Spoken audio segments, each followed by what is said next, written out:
J-Ho. Yes, sir. And Coach Locke. Yeah, boy. You guys have a yellow box of Cheerios recipient for our listeners. We do. This week's award recipient is none other than Trae Young versus Pat Bev. That's right. That's right. Patrick Beverly accused NBA All-Stars of taking the game for granted, specifically Trae Young. Beverly said, and I quote, "I don't think he's in a position to speak to me. He's been to the playoffs 3 times. I've been to the playoffs 9. He's been in the NBA 7 years. My first 7 years, I didn't miss the playoffs at all in the Western Conference." His rebuttal is probably going to be, yeah, you weren't the main player on the team. Absolutely right. That is why we call it a team.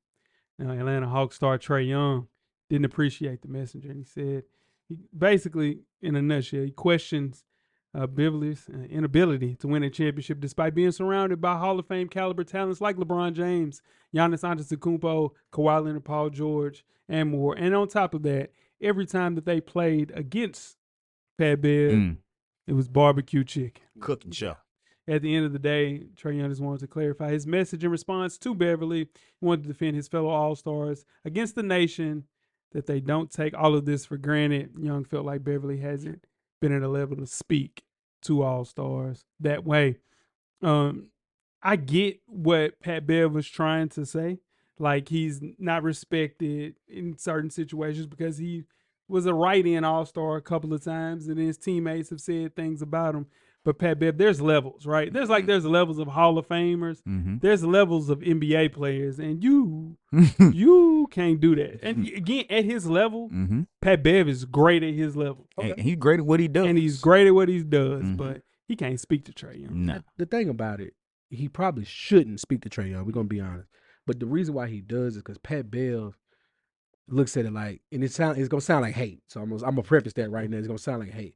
Pat Bev looks at it, man, if I had that talent, I'd be a Hall of Famer. Yeah, that's true. Because Pat Bev gonna work harder than anybody else. Yeah. And so he sees that in other people, and he says stuff like, now again, it sounds like hate. But he's coming from a place of, man, he wants to see people work harder. Yeah. He just has a horrible way of putting it out. Yeah, and what that is most of the time, the guys with the less talent are your harder workers because they have to do that in order to make it to that level or succeed at the level they want to.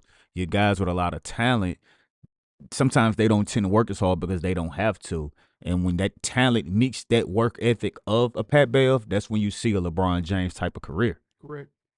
You're right. Yeah. Yeah. And I get it too. Bro, this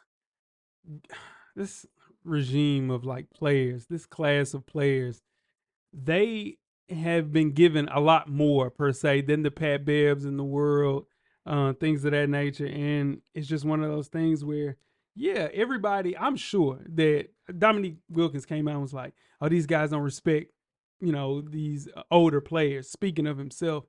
But if you walk into a room of all of Coach Locke's players, right, at TSU, I would say out of those 15 players, maybe 4 can point out Dominique Wilkins in the lineup.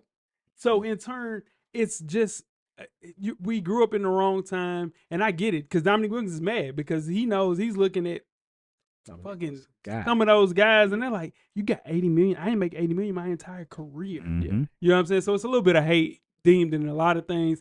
And again, like Jeff said, I think he's hating that Trae Young is so good, and he takes it for granted how good he could actually be. So to preface that though, let's just say hypothetically, we're back at state. Would we recognize Ronaldo Blackman? Because we would know Ronaldo Blackman, yeah.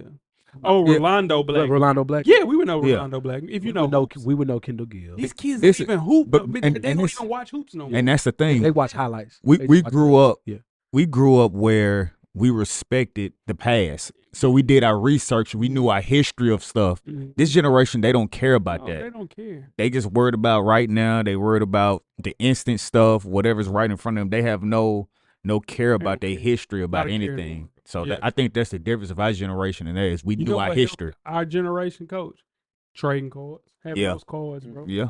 That you knew everybody in the NBA. Yeah. Just off cards. Yeah. Yep. Yeah. No reason. Kendall Gill, the Leggett. Bro, I'm sitting to tell you, I can name the entire Charlotte Hornets team. Yeah. Kelly Tripucka. Come on. Yeah. That's crazy. Eldon Campbell was on this. Yeah. Oh man. Video games, but they play video games, but Yeah, they do. but they don't hoop. Like, guess what they do? They play in the park. Yeah. They don't even play 2K like that. Yeah. Like we the last people. They do yeah. my player. They- They, yep. go they play in the park. Yeah. Like on T time. Yeah. The Jeff T jersey with no draws. Damn. So are we giving 2 boxes out? They both get the box? Nah, Pat. It's Pat. Okay, It's Pat. okay. It's Pat. Yeah. Okay. Yeah.